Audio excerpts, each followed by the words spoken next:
بۆچی لە ژیانماندا لە ماڵەکانمانە کێشە و مەشاکیل زۆرە؟ لەبەر ئەوەی یەکێک لە هۆکارەکان سحر و چاوپیسە. سحر، چاوپیس، ئەمە کاریگەری هەیە بەسەر هەندێک ماڵەوە.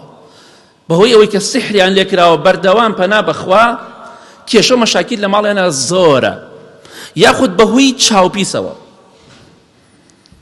ڕوو دەکەمە ئەو ئافرەتانەی کە سحر دەکەن، دەڕۆن بۆ لای ساحر، پێیان دەڵێم دڵخۆش مەبن بە نەتیجە و سەرنجامی سحرەکەتان، دڵخۆش نەبن. ئەو ئافرەتانە ئەگەر خاوەنیان هەبێ ناچن بۆ لای ساحر، ئەوانە بێخاوەنن،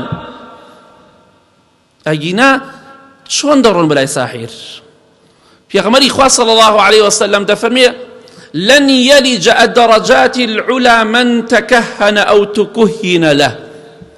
ناڕواتە بەهەشتەوە هەر کەسێک سحر بکا و ئەوەشی کە سحرەکە دەکات، سحرەکەی بۆ دەکرێ. ئەو ژنە بچکە پیاو بەعام سحر ناگا ئیلا بەت ئیشی ئافرەتە بەعام، پیاو زۆر بەکەمی دێکا ئیلا ئافرەت دەیکات بۆ کێشە و مەشاکیل.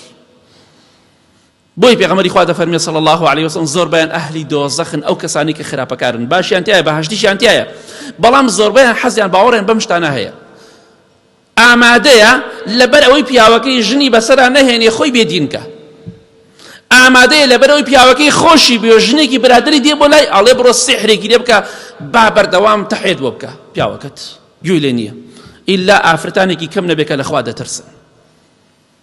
دڵخۆش مەبە، مشکیلەت خستە ماڵێکەوە، ئاژاوت خستە ماڵێکەوە، دڵنیابە چۆن ئاژاوت خستە ئەو ماڵەوە خۆشیت لەو ماڵە هەڵگرت، ئینشاءالله خوای گەورە هەموو خۆش و شادیێک لە دنیا و قیامەت لە تۆ دەگرێتەوە. یا ڕەبی خوایە هەر ئافرەتێک هەر ساحیرێک ئاژاو کێشە دەخاتە ماڵەکانی خەڵکەوە، خوایە لە ڕەحمەتی خۆت، لە بەهەشتی خۆت، لە هەموو خۆشیێکی دنیا و قیامەت مەحرومیکە.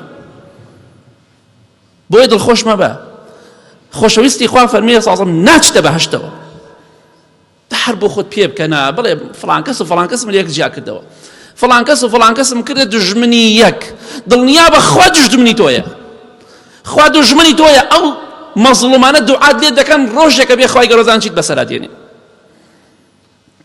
کەواتە ئاگادار بە یەکێک لە هۆکارەکان سحرە. ئینسانێک زۆر سیقەت پێی نەبوو شتی ماڵەکەی مەخۆ، شتێک لە دوورە بۆ تات نەزانی هی کێیە وەری مەگرە، وەری شگرف ڕێیدە مەیخۆ. ئێستا خەڵکی جاران وەک خەڵکی جاران لەگەڵ ئێستا فەرقی زۆرە. جاران بەبێ سێ و دوو ئەتخوار، بەڵام ئێستا لەبەر سێ هۆکار حەز ناکەم باسیکەم، لەبەر سێ هۆکاری ترسناک، چونکە باسیکەم لەوانەیە هەندێک کەسێک فێر بێ، لەبەر ئەو سێ هۆکارە کەسێک نەتناسی هەرچی بۆ تێنا فڕێیدە مەیخۆ. حەز ناکەم هۆکارەکە باسکەم بۆی خەڵک فێر نەبێ، هەندێک کەسێک نازانێ لەوانەیە فێر شتی خراپ بێ. بۆیە ئاگاداری خۆت بە. یەکیان لەوانە سحرە، ئەو کە دوانەکەیتر ناڵێم چکۆ باسم کرد ئێستا.